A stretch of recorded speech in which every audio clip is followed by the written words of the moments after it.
Welcome to Season 3 of The Short Score, the Team Roping Journal's weekly news update show, where you can find the latest on the sports leaders from the jackpot world of the USTRC and the World Series of Team Roping to the pro rodeo ranks.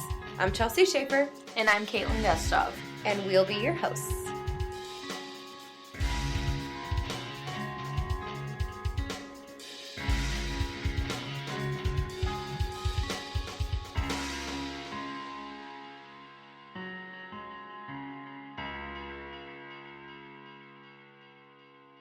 Hey, Caitlin.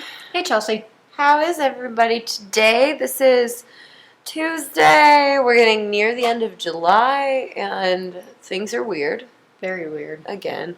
It's how we need to get a more creative way to start out every episode, but, I mean, this is 2020, and everything's weird, so that's kind of the theme, particularly in the world of team roping right now. Things are really great on the roping side. I just read the World Series letter that's going in the September issue of the Team Roping Journal.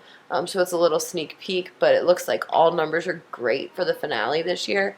Plans are obviously still in the works to have the finale in Las Vegas. So all indications of the state of the team roping industry based upon recreational team roping, really strong. The guys at the rodeos, the numbers look a little different. Yeah. So this episode, which is sponsored by SoftRide Equine Comfort Boots, when SoftRide bought it, it was supposed to be the Cheyenne Results podcast, the podcast we did with the winners of the Daddy of Them All.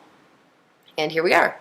And there's no Cheyenne. There was no Cheyenne. There was a Cheyenne in World Series form. It was a great roping. Yes. 2,921 teams on the week. Broke records. Yeah, including the breakaway ropers, so that's why the little odd number. It was a good week as far as all things considered for the World Series, for JX2 Productions, for the ladies in the team roping, for the WCRA Women's Rodeo World Championships, Win and You're In qualifier. So while we're just kind of jumping into this, it was a really big week for the women and for the World Series. So we're excited about that.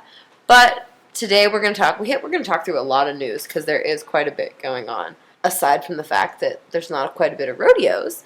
Okay, so the big news that broke yesterday, we're recording this on Tuesday, broke Monday afternoon, was that the Ram National Circuit Finals are moving to Greeley. I didn't see that one coming. I didn't either. You know, the rodeo rumor mill is pretty vibrant, but nobody had mentioned that. That never come up in all of the rumors that were going on. Which I guess it makes sense because, I mean, as much as we don't want to talk about COVID-19 anymore, Florida is pretty heavy. Not doing so hot. Yeah, so I guess it kind of makes sense, but no one had that in their thoughts or...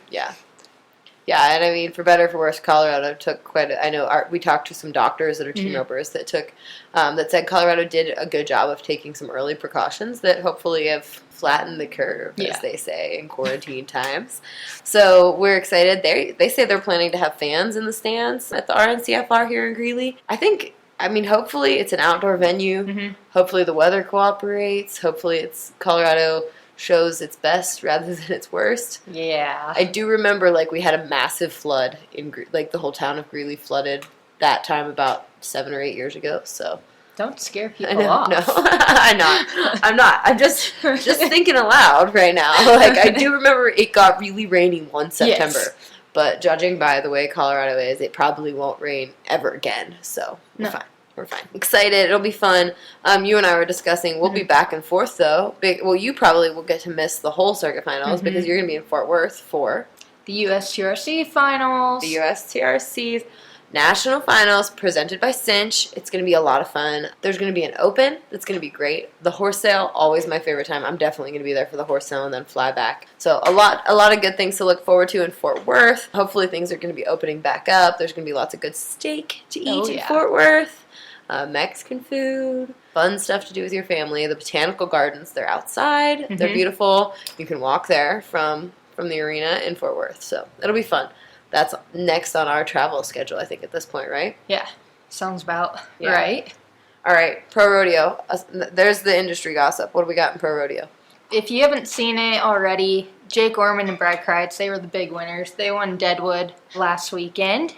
And placed at Burwell, so they added a little over $8,000 to their earnings, and they're currently sitting in the top 30 of the standings right now. The next big winners were Coleman Proctor and Ryan Moats. They won Burwell. If you didn't see their video on either their social media or the Team Roping Journal's Facebook page, Ryan got a good start. Yeah. Got a very good start at one of the rodeos. So. Yeah, his cow horse background, as he said, came in handy there. Yeah. Check out that video on our Facebook page. Ryan sent it to me, and it's a trip. Those muleys, they said, they knew where they were going. They said they weren't like at Guyman, where some of them might walk out and look around. They weren't super fresh. They knew where the back end was, and they were headed to it. Yeah. So, Coleman and Ryan made a great run there. Definitely. And the last big money earners of the weekend that I kind of noted was Clay Smith and Jade Corkill. They're second in the world standings right now. Don't knock them out. I mean, Luke and Joseph, they have a pretty good lead in the standings, but Clay and Jade are pretty strong as a team. So yeah, and something that's worth noting, definitely worth noting, is that Clay Smith is also second in the PRCA World Standings all-around race. Oh, him and Tough Cooper both busting steers these days. And obviously, I mean, who knows? Maybe Clay Smith will try his calf roping out, because I've seen him do it at the timed event. And we can't count Shad Mayfield out, too. He's not in the all-around standings right now. He doesn't have that 3001 in another event, but he might get it done in the team roping. Yeah, he's still trying. Of the year, so he's definitely still trying. Yeah, for sure. The world standings race right now is really interesting, and it's really... Trevor and I were talking the other day when he was doing his column for the Team Roping Journal's print magazine. He was talking about, we need to figure out what it was going to take, what 7th place had won. I think what is the old saying? T. Woolman used to say, 7th place by Cheyenne. I don't remember. There's this old saying. But, it would be interesting to see what it was going to have, what it's going to take this year versus what it was going to take last year. Everybody's talking about that. Right now, number 15 is Brenton Hall with $28,707.53. And that's the same for the heel side, too. That's Chase Tryon on the heel side at 15th. So. Yeah. And so there's a lot of guys clawing their way into the standings. I mean, we talked, Matt Sherwood, he's 16th. Coleman Proctor is 17th, just 2,000 back after him and Ryan had a really good weekend. T-Wade, him and Billy Jack have been hitting big at certain places. They're 18th. Driggers is 19th. I mean, there's not that's a pack of wolves behind you. There's guys that have never made the finals on the head side that are in the standings. I'm looking at it now, and it looks like Colton Schmidt is 8th, and he's made the finals before, but it's been quite a little while. Clay Ulery, the Canadian, he's got 34,001. He's 10th, and he's never made the finals. Levi Simpson hasn't been back since he won a world title in 2016. It would be awesome to see Levi there. Nelson Wyatt from Alabama. Rookie. Yep. Never been to the finals. Chad Masters did make his way in there. Andrew Ward is 13th. So just a lot of new names in the standings. It's really exciting. I know Colby Lovell, he's way up there, and he's certainly got something to rope for right now. He's kind of a man on a mission. He's got Paul Eves. He's motivated by the loss of his great friend, Cody Neesmith. So that's exciting to watch those guys. On the heel side, Logan Medlin is my favorite. That's pretty far up there. He's number 4 in the standings. That's a great guy that'll do just about anything you ask him. And we're really excited to watch Logan from New Mexico, former college champ. He's way up there. Shea Carroll hasn't been to the finals in a while. He's up there at 6th. Levi Lord is 9th. He has never been to the NFR. Peyton Bray is 10th. Never been to the NFR. Jake Edwards, what a year to win the Fort Worth Stock Show and Rodeo. Right. Jake Edwards, I know they made a big deal that he's from Ocala, Florida. He is not from Ocala, Florida. He is from New York. Represent First Frontier Circuit. So, Jake, we're pulling for you. I know he's got Billy Bob Brown this year, so fingers crossed that it goes well for him. Lots going on there. And just the same, the Wolves that are hunting Chase Tryon, they're from 16 to 20. Ryan Moats, Billy Jack Sabins, Tyler Worley, Trey Yates. It would just be... You've got to have nerves of steel to have those guys coming behind you. Yeah, definitely. Yeah, Patrick Smith is at 20. Kyle Lockett's at 21. It's no joke. So it's going to get really interesting with these limited rodeos. The guys have just been talking about how absolutely dirty tough it is. Yeah, and it's not even if you're going for your circuit, sadly, but good luck, because you have these guys that are entering every single rodeo that is on the schedule because they are in the hunt for the year end. Yeah, Snapchat has this like tag right now that says like, so this is what we're doing now, question mark. And I've seen quite a few guys use that as they're at like rodeos that they have certainly never been to before, getting a whole new experience. Really feels like the American experience of rodeos. These guys are going to the small towns in America that have the guts to put on a rodeo. So shout out to all those committees who are still making it happen for everybody, for sure. It's awesome. Yeah, absolutely. Speaking of the standings and where we're looking, there are some rookies that are up there. Britt Smith, most importantly. Britt Smith, he's got $16,107 won, and he's 31st in the world standings, roping with his brother Jake. You know, they have an outside chance. 16,000. I mean, they've got to get on a really big heater, but Britt's doing pretty well as far as the Resistol rookie race goes. Yeah, definitely. He's been just kind of hitting rodeos here and there, getting a little bit of money won. Super great. Actually, I got to talk to him, and he is so nice. You know, we talk to Clay all the time because Clay's Clay. I don't think we need to speak for him, but the youngest Smith is an exceptional young man, so hopefully he does good, you know. I know he's eyeing world titles in the future like his brother, so... Yes, and the gray he is riding is not Marty. No, it's not Marty. We had a good conversation about all the grays that they all ride, and it's very easy to get them all confused. Yeah, I remember at the BFI a couple years ago, Marty got hurt. He, like, took a really funny step in the second or third round, and they didn't... No one knew. That was when we were doing an Instagram takeover with Clay, and he was like, no, don't put it on. That nobody wanted me to say that Marty got hurt.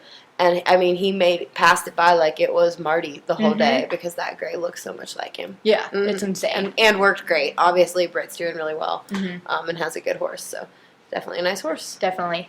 And then for the heel side in Resistol rookie race, that Clay Futrell, he's got 18,001 right now. That's leading the standings for the heelers. And he's in the world standings right now, 26th. So, good luck to him. And he's from North Carolina. Do you know him? Have you got to talk to him yet? He should answer his phone this week because that's cool. I love those guys on the East Coast. I wonder, there's a lot of questions about his story, so we'll talk to him. Very good. Definitely. All right, this episode, it's brought to you by Soft Ride Equine Comfort Boots, but we're going to talk about their new Soft Riders. The creators of Soft Ride Boots just released their transformational new Soft Rider shoes to the public in July of 2020.